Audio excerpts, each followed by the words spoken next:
کہ لوگ ان سے خوف زدہ تھے. اب وہ خوف کے بادل چھٹ گئے اور لوگ جو ہیں وہ آزاد ہیں, آزادانہ ووٹ کا استعمال کریں. آپ 133 کا ذکر کر رہے ہیں, پنجاب سے کتنی نکال رہے ہیں اس میں سے؟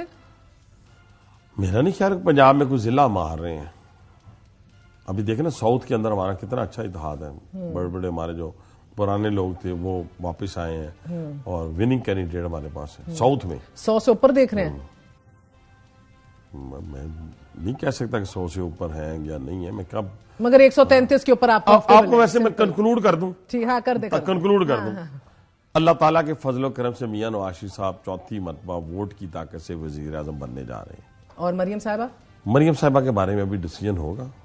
اوپر نیچے دونوں سیٹیں لڑ رہی ہیں. ہاں تو وہی نا, دیکھیں نا وہ تو. Would you like to see her as chief minister Punjab? بالکل, ہم کیوں نہیں, اگر وہ آئیں گی, اگر پارٹی فیصلہ کرے گی. ابھی فیصلہ میں نے پہلے بھی آپ کو ایک دفعہ کہا تھا, ڈار صاحب فائنانس منسٹر ہوں گے اگر میاں صاحب پرائم منسٹر ابھی دیکھیں میں ابھی ایک ہی فیصلہ ہوا نا پارٹی کا. نہیں, آپ کی کیا ریڈنگ ہے؟ ڈار صاحب پھر فائنانس منسٹر ہوں گے؟ میرا خیال ہے کہ جس نے اس ملک کو ڈیفالٹ سے بچایا اس کو ہونا چاہیے. بہت بہت شکریہ. حنیف عباسی ہمارے ساتھ موجود تھے. بلا کا اعتماد اور کانفیڈنس ہے, وزیر اعظم بھی نواز شریف بننے جا رہے ہیں, 133 کا نمبر بھی عبور کر جائیں گے, سمپل میجورٹی بھی لے جائیں گے, اور آصف علی زرداری ایوان صدر میں نہیں دکھ رہے. ایک چھوٹا سا وقفہ, we're gonna be right back.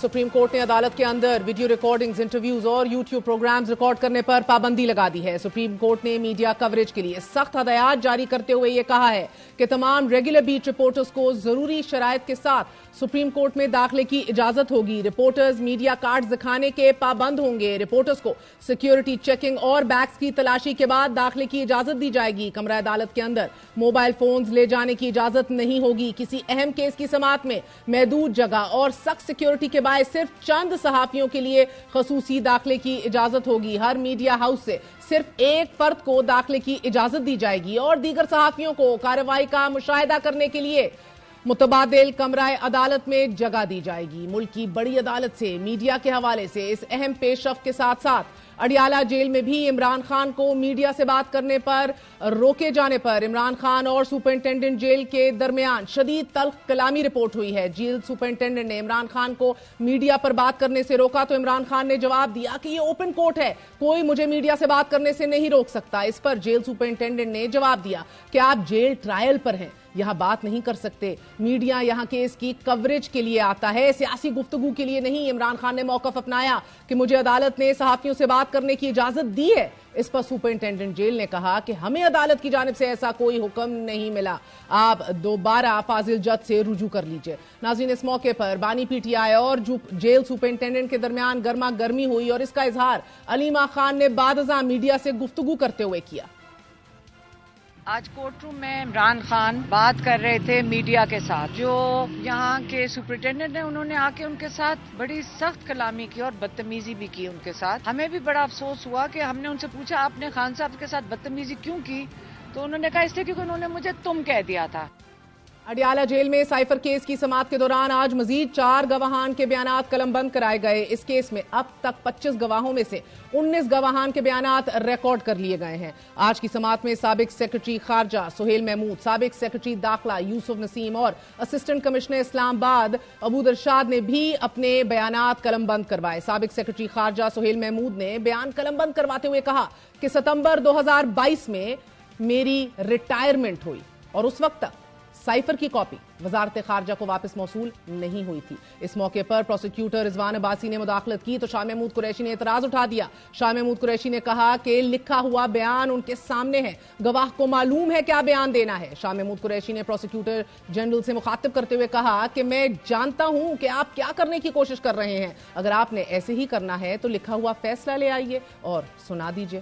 Shah Mahmood Qureshi کے مکالمے پر پروسیکیوٹر رضوان عباسی نے سوال اٹھایا کہ کیا میں نے کوئی گمراہ کن سوال کیا ہے. اس پر شاہ محمود قریشی نے جواب دیا کہ اگر پروسیکیوشن متوازن انداز میں چل رہی ہوتی تو کیا 2 مرتبہ ہائی کورٹ کیس کی کارروائی کو کالعدم قرار دیتی. شاہ محمود قریشی کے اعتراض پر عدالت نے پروسیکیوٹر کو مداخلت سے روکتے ہوئے سماعت کل تک کے لیے ملتوی کر دی ہے, مگر 190 ملین پاؤنڈ اور توشہ خانہ کیسز میں اسلام آباد ہائی کورٹ نے آج عمران خان کے جیل ٹرائل پر فوری حکم امتناع دینے کی درخواست مسترد کر دی ہے. وکیل شعیب شاہین نے عدالت سے استدعا کی کہ روزانہ کی بنیاد پر سماعت چل رہی ہے, 11 گواہوں کے بیانات بھی قلم بند کر لیے گئے ہیں. عدالت آئندہ